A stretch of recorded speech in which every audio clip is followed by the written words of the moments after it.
Hey everyone, welcome back to the Primal Pioneer. Today I want to talk about high blood pressure. I want to get into some root causes. I want to get into how to approach this from a holistic standpoint because there's a lot we can do to work to stabilize the blood pressure using a lot of modalities from nature, diet, sunlight, the circadian practices. And I want to go over those today with you all. And I want to get into when may be a good idea, like when might be an ideal or okay time to consider going off of blood pressure medication, and when might that be more of a dangerous idea. Now, of course, I do not give medical advice. This isn't used as to diagnose, treat, or cure any disease, blah, blah, blah, right? Okay, but I want to give some insight here because there are a lot of people on high blood pressure medication, and anytime we're on an allopathic drug, the end result is never a cure. The end result is never, okay, that condition is cured and I'm in a better state of health. I no longer have that issue. That is not the capability or strength of Western medicine. It's not capable of curing, period. It suppresses symptoms. So we also have to consider that every symptom your body produces is for a reason, right? It's to help prevent the pathology from going deeper into the body. So somebody has high blood pressure in order to maybe prevent a heart attack, right? Because if you just keep pushing through the high blood pressure, maybe you'll get lightheaded, right? Your body will put out more symptoms. Well, what happens when you take high blood pressure medication and you suppress that symptom, right? Eventually there's going to be long-term side effects from taking the medication because you just basically said, here's a pothole in the road with the high blood pressure. Instead of going in and filling it in with dirt and paving it over and making it really smooth and nice and healing it, we're just going to put some cones around it, and we're going to try to make your body like bypass that and go around it. And it can only go that other route for so long until other symptoms start to occur. And I can't tell you how many people I've seen in my practice who have chronic symptoms, especially around metabolic health, weight, and kidney issues, kidney and or bladder issues, who have been on high blood pressure medication for, greater than 5-10 years.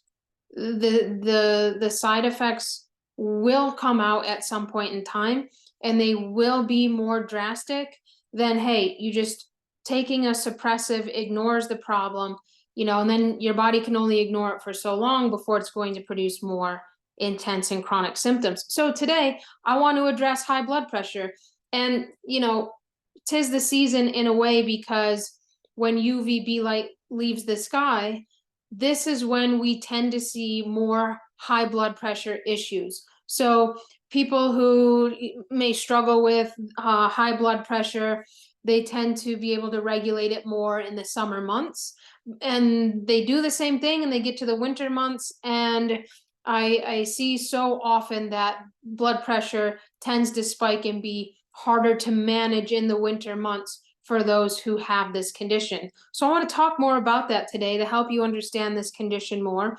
And if you're somebody who is on high blood pressure meds, considering it, know somebody who is, don't just discontinue your medication after listening to this episode. It's not something, a medication, just like a statin drug, you don't want to quit those cold turkey. It can be very jarring to the body.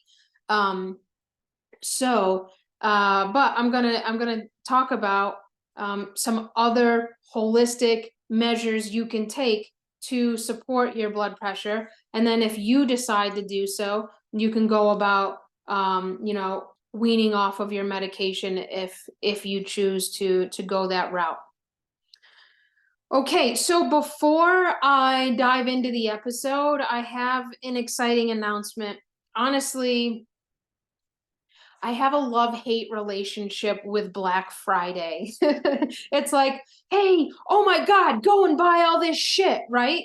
And it's like, you know, they lower the price and honestly, from a consumer standpoint, I'm like, hey, awesome, that thing I've been wanting to buy just went down $200 or whatever. And I'm like, cool, that sounds like a better deal, right? So I've been thinking about this and I have decided um that I will be offering a Black Friday special on my ancestral health course. And the reason I'm doing this is that I've had many people inquire about the course, but just couldn't meet the price point of the course this first time around. And so I'm going to give a generous deduction for only 2 days though, on the course this coming Monday and Tuesday before Thanksgiving. So if that's you, if you're somebody who's interested in the ancestral health certification course, and you know, price has been an issue for you, then you know, I would welcome you to take advantage of the Black Friday sale I'm going to put out on Monday and Tuesday for the course. If you're unfamiliar with this course, I just launched it this year and actually only a couple months ago. And it's a 5-week program that teaches you, trains you how to be a certified ancestral health practitioner. And it teaches you how to use diet, how to use sunlight, how to use nature, to create customized healing, holistic healing plans for your clients. So whether you're a health care professional right now, or you're like, hey, I really want to do something more in alignment with holistic health, you know, using non-suppressive medicine, using diet, using sunlight, etc. This could be a really awesome option. So, you know, in the 5-week course, there are several modules in each week. So, and you can read more about the details with regard to the course over at my site, heatharshepard.com. And then at the top of the menu, you will see ancestral health certification. There's a tab there for it. Click on it. Feel free to read more about it. And I probably won't be launching this course again until later, probably maybe spring or later 2024. So if you're interested in the course and you want to register, take advantage of the Black Friday sale and keep a lookout. I'll post it on my Instagram page, and I'll post it on the podcast here again. If you're on my newsletter, I'll send it out there so you can stay tuned. But literally, if you just hear this podcast and you forget about it, or, you know, just hop over to my site on Monday or Tuesday and you'll be able to register for the course. Okay, so let's see. Let's get into high blood pressure. Okay, it's a big topic. There's a lot of things to consider here. There are many reasons why this condition can manifest in an organism. And let's just start with, right, there has to be a genetic predisposition, point blank, period, right? I talk about that all the time. If you listen to this podcast for some time now, you're like, yes, I got that, genetic predisposition. So there definitely has to be a genetic predisposition in place for some sort of metabolic disorder. Now, which just segues us right into high blood pressure is a metabolic disorder. And so typically what we see manifest before high blood pressure sets in, the symptom before high blood pressure in most cases, right? Of course, everyone's not the same, so there can be some different scenarios, but in most cases, and in most cases that I've seen, what comes before high blood pressure is some sort of blood sugar dysregulation, some sort of blood sugar imbalance. Now, this doesn't have to mean somebody's full-blown type 2 diabetic, okay? But what it does mean is that there's a dysregulation going on between insulin, cortisol, the liver, the blood sugar levels, and so forth.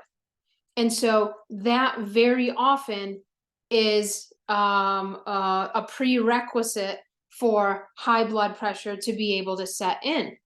So, and this is in the ancestral health certification course, there's a whole module dedicated to certain conditions and how to approach those, and high blood pressure is one of those. But, when we're dealing with high blood pressure, where do we want to start? Well, one place we really want to start is, okay, how do I help this person improve their metabolic health? Because if that's a prerequisite, metabolic imbalance for high blood pressure, then we need to go back to that place. We need to get that client, okay, hey, how do we regulate their metabolic health? How do we do that? We have to focus on that as a core component to improving high blood pressure conditions. Of course, you go to your allopathic doctor, they're like, oh, your blood pressure's high. Here, take this rat poison. Like, here, take this blood thinner. Blood thinners, unless it's a really extreme case, and I know a few extreme cases, so I'm not saying this is never a good idea, but blood thinners are not a good idea. They're, it's a very suppressive therapy. It has a very you have to tread this water very gently here with regard to blood thinners. They can be dangerous. You get hurt, you're on a blood thinner, you bleed out easier than someone else. It places a lot of stress on the kidneys as well. And I can't tell you how often I see that people who've been on high blood pressure medication for a prolonged period of time, 5, 10 plus years. I've had people who have on 30 years. Their kidneys are starting to shut down. They're getting kidney stones. They don't know why. They're having they're having frequency and urgency with their urination. They're having painful urination.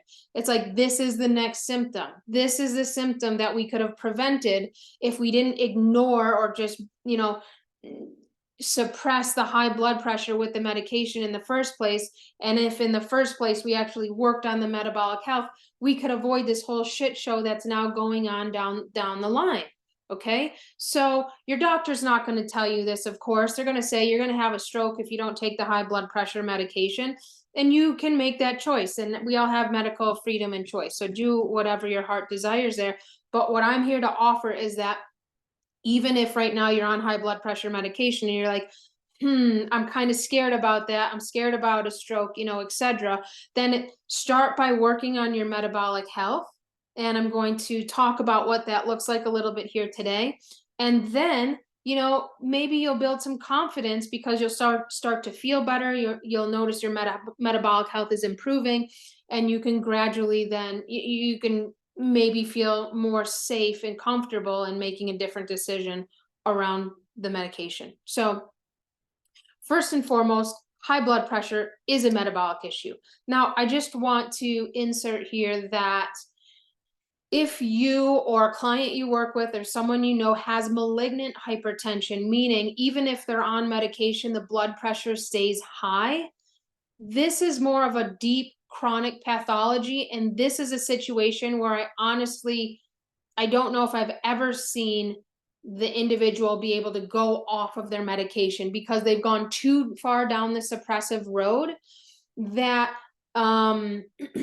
undoing that all of that suppression, it just isn't possible, at least to the point where they can get off of their medication. Now, sure, they can do the metabolic, they can do engage in practices to support their metabolic health, but it's more unlikely for those individuals to actually be able to wean off of their medication completely. I just want to say that, and not that it's not impossible, but it's more of a dangerous situation in those cases. Okay, so how do we address metabolic health? Let's just dissolve this myth that when we hear metabolic, it's just completely diet, right? Because we've been trained, we've been taught, our mind thinks, for most people anyway, who are familiar with the science world, nutrition world, and the language in that world, when we hear the word metabolic, we think, oh, boom, diet, right? Typically, that's what we've been trained. That's what we've been trained to think. And so we have to understand that, yes, metabolic does mean diet. It absolutely includes that, but it involves a lot of other things. It involves sunlight. It involves regulating, balancing this relationship between cortisol and melatonin. That is absolutely huge. And so we have to understand that not only a high sugar, high carb diet will drive metabolic issues, and then eventually, if there's a genetic predisposition towards high blood pressure, I see this often in the gene pool and the gene lines. But not only does it include the diet, but it also includes other things can trigger issues in metabolic health. For example, a sunlight deficiency. For example, looking at a blue light screen all day. And I sense, and maybe there's a study out there, I don't know. I don't take studies with a huge amount of weight because they're so lopsided in the way that they're funded and so forth. But where was I going with that? I'll come back to it. I'll think of it. But when it comes to high blood pressure, we have to consider these things. Oh, that non-native EMF, I sense, has an effect on metabolic health because your body puts out metabolic signals every second of the day. Every single second, especially during waking hours, here comes the metabolic signals. Release this hormone in this amount, pull back on this hormone. Oh, they just ate, release more of this hormone, etc. Right? And so when we're in an environment where there's this constant output from another device like Wi-Fi, it's putting out a signal, and that signal can be very disruptive to our own signaling system.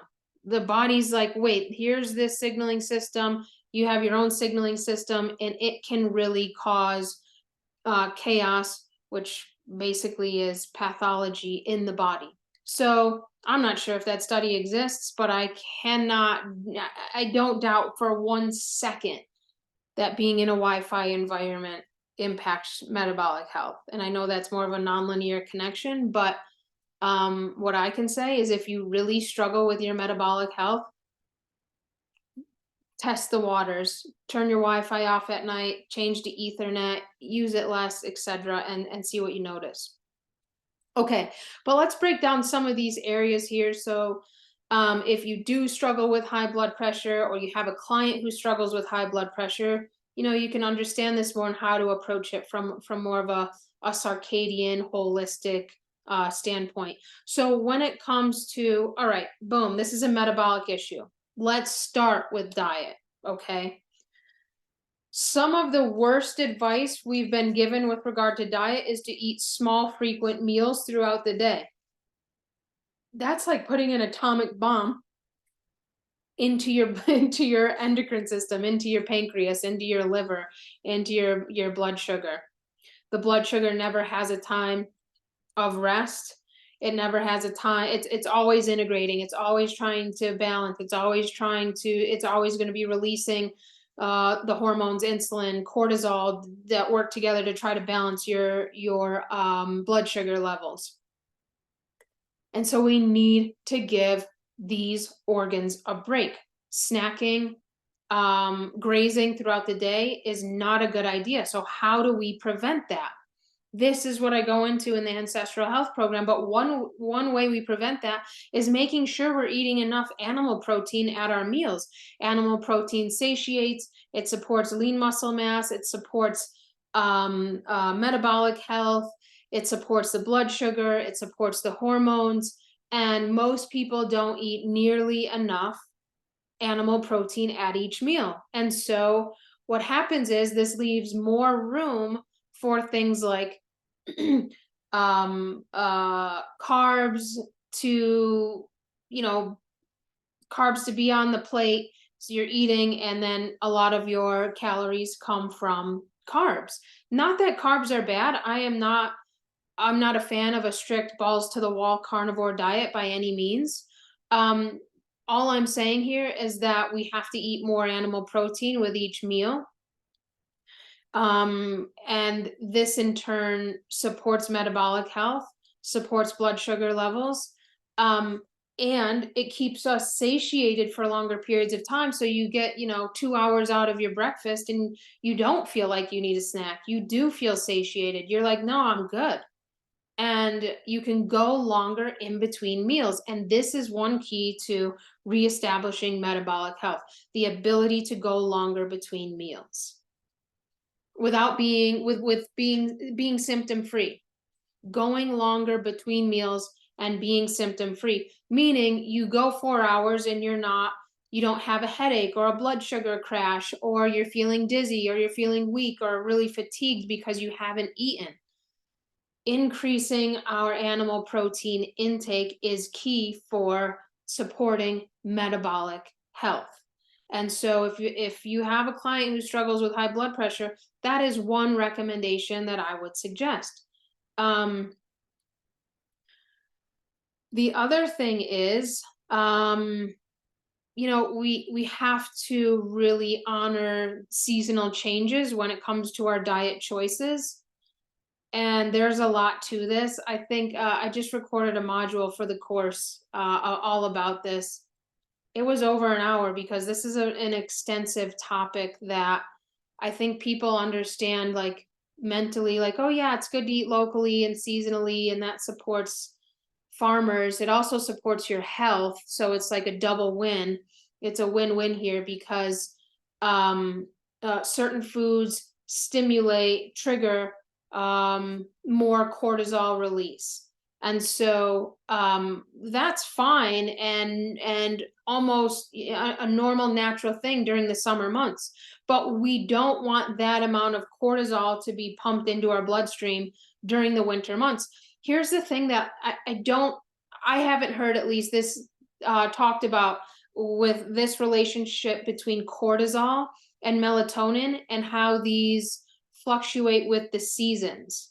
And so, both of those are hormones that are main circadian regulating hormones, right? One is released during the day to help us be productive, to help us fight or flight, to help us produce energy, to help regulate blood sugar with regard to meals, and to help prevent sunburn, etc. Cortisol is a powerhouse. It's a natural anti-inflammatory, right? This is released during the day. Now, after sunset, 3 to 4 hours after sunset, then cortisol tapers off. No longer is it being released into the bloodstream, but now we have melatonin come over, and this is more of the nighttime hormone. So these two hormones regulate our circadian biology, and the health of your circadian biology actually is a huge factor that determines how one's metabolic health is. Okay, there is a rhythm to your metabolic health. We naturally know this. Our body knows this because we feel hungry, then we feel full. We have this rhythm, right? Where we have these sleep wake cycles. We have times of the day where we're more energized, times of the day where we're more tired and ready for bed and ready to wind down. This is this balance between cortisol and melatonin that rules these things. Now, so while your body will always have these hormones in the bloodstream, okay, but not simultaneously. These have cortisol and melatonin are in an inverse relationship to one another. And so during the day, cortisol rules, during the night, melatonin rules. At least that's the goal. If that's opposite, if you're like a night owl or a nightshade worker, we got some serious issues, right? If somebody comes to me and they're like, Heather, I'm on night shift, but I really want to work with you and support my circadian biology. Night shift is a block to healing. And in the most gentle way I can possibly say, because you know, I say I actually I can't work with you until you're able to find a daytime job and quit your nighttime job. This is if that's a massive block to healing. You cannot heal if you are in that state, and you'll get a chronic disease or condition will eventually come in much sooner in those cases. But anyway, so where I want to go here is you always 365 cortisol's in your bloodstream, daytime, melatonin's in your bloodstream, nighttime, right? Okay, boom. But cortisol builds in the bloodstream. It gradually builds as the sun moves towards its apex, right? There's a lot of reasons for this. One is that the more cortisol in your bloodstream by the time you get to solar noon, the less you're apt to have a struggle or experience sunburn. It's a huge anti-inflammatory. It is protective against UVB light damage. It's amazing. It's like, whoa, that's important. That's an important thing to consider and to know, right? But here's the thing: blue light, the color temperature of blue light in the sky is much brighter during the summer months, because we need more. Nature knows we need more cortisol in the system during the summer months to, one, offset UVB damage, and two, to help support blood sugar levels, because simple sugars are more abundant during that time of year. Boom, naturally.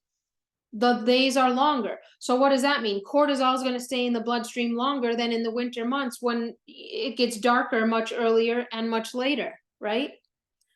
So cortisol and melatonin levels, the duration that they're in the bloodstream fluctuates throughout the year. Okay.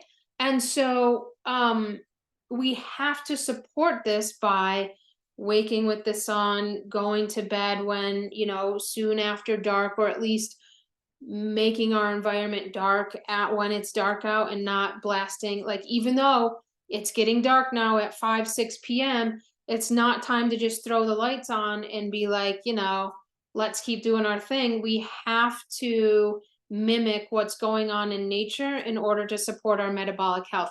Why? I know most of you know the why behind this, but let's just do 101 here, right? So how does your metabolism know what time of day it is? Does your body know what metabolic signals to give off and when? Well, by the light that hits your eyes. If there's no UVB present in the sky, then your eyes are going to receive that message. It's going to send that message back to your circadian clock hubs, the SCN, the PVN, right? Sends that signal to the hypothalamus, and your hypothalamus is like, we don't need as much cortisol. There's the blue temperature is, it's not in the zone that we need to pump out more cortisol. UVB isn't present. We don't need these heaps of cortisol in the bloodstream. So your eyes, actually, the light that hits your eyes determine, in large part, the state of your metabolic health, the state of your circadian biology. They go hand in hand. So we have to understand also that conditions like high blood pressure that are at least one root cause of these is metabolic imbalance. And so not only do we need to use diet to help regulate and improve metabolic health and circadian rhythms, but almost at the core, almost, I don't want to say more important than diet, but let's just say equally as important, is one's light environment, because you can mess up these signals between cortisol and melatonin, your main circadian regulating hormones, and cortisol, one of your main blood sugar regulating hormones, just by the type of light you look at. They're actually, again, I'm not a huge fan of studies, but there's been more than enough studies that should bring people's attention to, because there's been many studies showing that just by looking at artificial blue light triggers massive amounts of cortisol in the bloodstream. And when we have massive amounts of cortisol in the bloodstream and UVB light isn't present, that's a mismatch to your system. That's a mismatch to your organism. That is not natural. The reason we have high cortisol levels in the bloodstream, unless we're stressed and running from some sort of death situation or trauma or stress, right? Then when cortisol's high in the bloodstream, this typically goes hand in hand with UVB light is present. This is the biological signal to your system to say, hey, cortisol's high, there must be UVB, and so release more cortisol to offset damage from UVB. So when we're looking at a screen all day and we're not using iris, or we're looking at our phones and we haven't put it on red screen, etc., then the message our metabolic system is getting is, hey, it's probably about noon summertime, 5,000 Kelvin or higher, because that's the color temperature of the screen that when it's blue, you're from all of your devices. And then your body thinks, okay, pump out a lot of cortisol, and because we need to offset this UVB stress that might be coming in. And so the UVB never comes in, and your body's like, wait, it goes into chaos, it goes into inflammation, it messes up metabolic signaling and metabolic health. UVB light and cortisol work hand in hand with some of their signaling, and especially what they do with regard to helping to offset UVB damage. But then UVB is able to come in, and what do we know about it? Well, it's a huge component of how we make steroid hormones, including vitamin D. So we want this balance to be on point.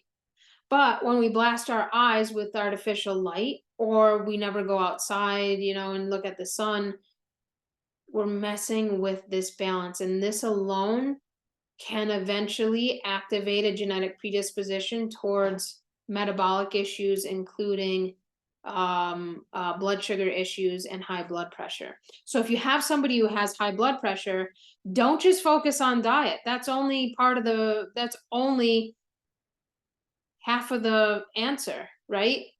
It's only a piece of the pie. The other piece is sunlight and mitigating artificial light.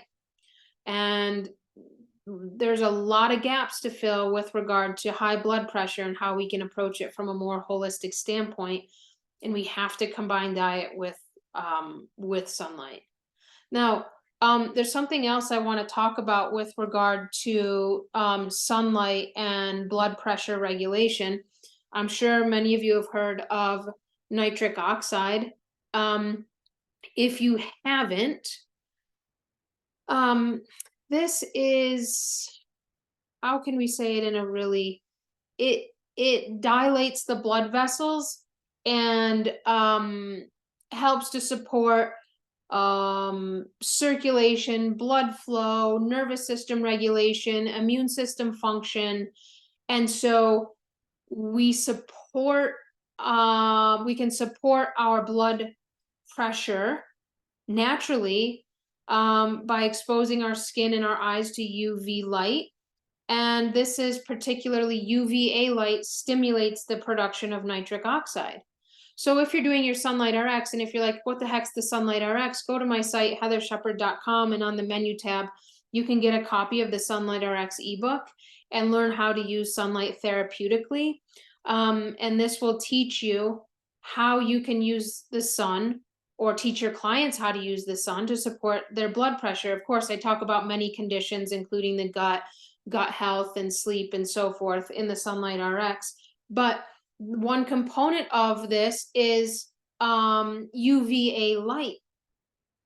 And so UVA light, when we precondition our skin with morning sunrise light, and then what comes after sunrise light is UVA light.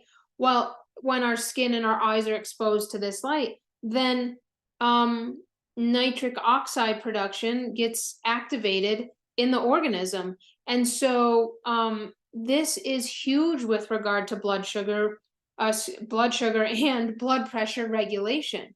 So if you struggle with blood pressure, we need to get these clients or yourself more UVA light exposure. So something else that's been coming out with regard to nitric oxide is many people have known this impact on blood pressure for many years now, and how supportive it is and how important it is to the health of the blood vessels and the function of blood moving through the vessels, dilating the blood, which is really, that's the key to preventing a stroke, right? That's one of the main keys. So, but what we're also seeing is that nitric oxide has a huge impact on metabolic health and energy production in the mitochondria. So we're seeing now that nitric oxide is actually stimulating the mitochondria to help with the production of ATP energy. And we're seeing that if we can get this, if we can activate nitric oxide in the bloodstream with our clients, which we naturally do with UVA light, really easy, not hard, just go outside, and UVA is in the sky much of the year. As long as the sun comes out, when the sun comes out in the winter, you're likely going to get some UVA. Unlike UVB, right, which is not present 365 unless you live in the tropics.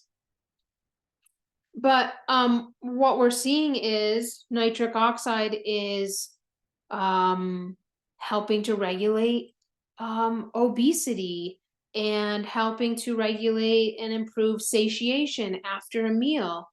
And so what we have to understand is that nature provides us with this ability through UVA sunlight. We just have to get outside and use sunlight. And also, we need to start thinking of sunlight. At least I suggest this. I feel like it could be really helpful if we think of sunlight in more of a therapeutic mindset. Because you could go outside and be like, oh yeah, I was outside in UVA light. And it's like, well, how long were you outside? Did you have sunglasses on? Were your eyes exposed to that light? Was your skin exposed to that light? Were you fully clothed? Because we know the more skin that's exposed to sunlight, then we're going to experience more of the therapeutic benefits of sunlight. So there's a lot to take into consideration here, and we can't just go out for 5 minutes in UVA light and expect nitric oxide levels to be pumped out into the bloodstream in a way that supports our blood pressure and metabolic health long term. We need to get therapeutic doses, at least in the beginning of our healing. I know when I was first healing from my TBI, my Sunlight RX at sunrise, I stood there in the sunrise. Honestly, I was buck naked, and I was out for an hour. And I did that for 2 summers in a row, like a whole 1 year, 2 year. And then I noticed even before that 2 year point, I could get just as much benefit with decreasing. I didn't have to be in the sunrise light as long, and I still experienced the therapeutic benefits.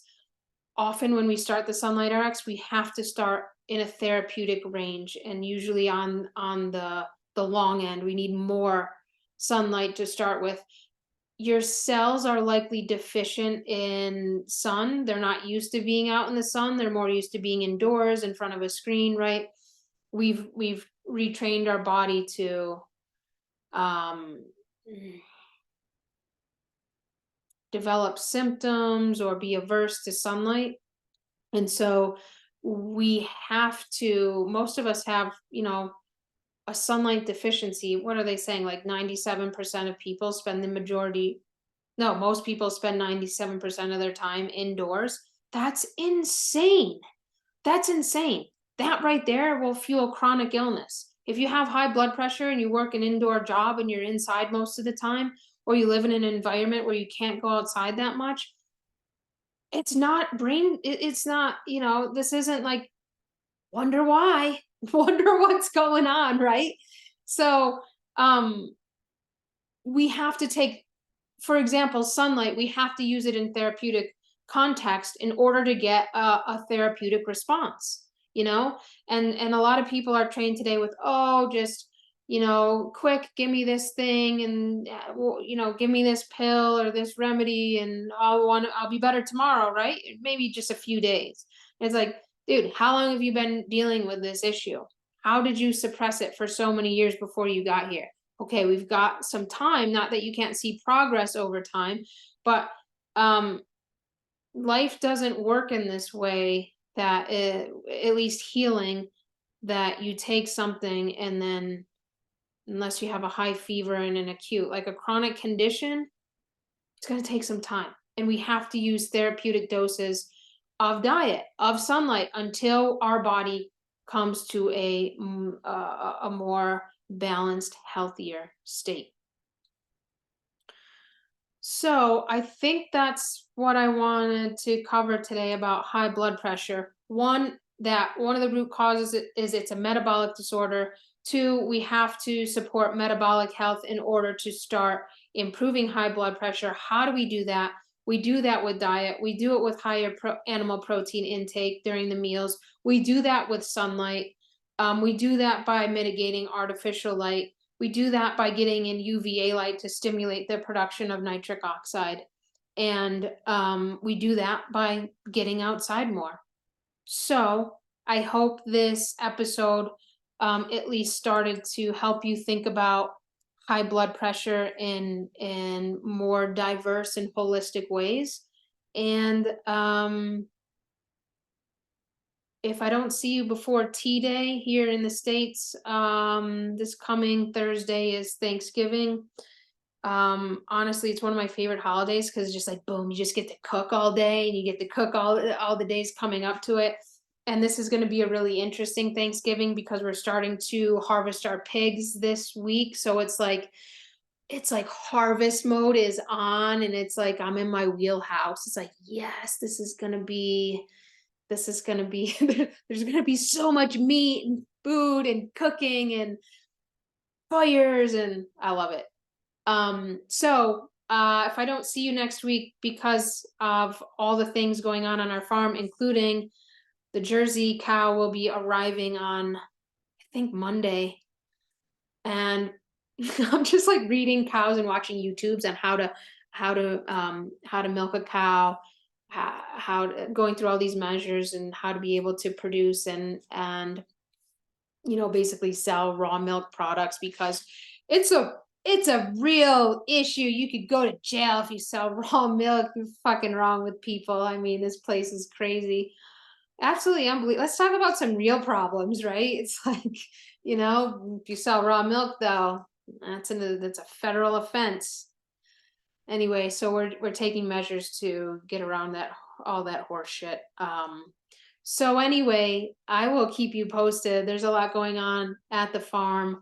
But I will likely be in touch next week with regard to how to support your circadian biology during the holidays, because there can be a lot of lights. There's a lot of light shows going on, right? So that's a topic that I want to address in the very near future. So probably next week, if not the week after that. And I'll see you all soon.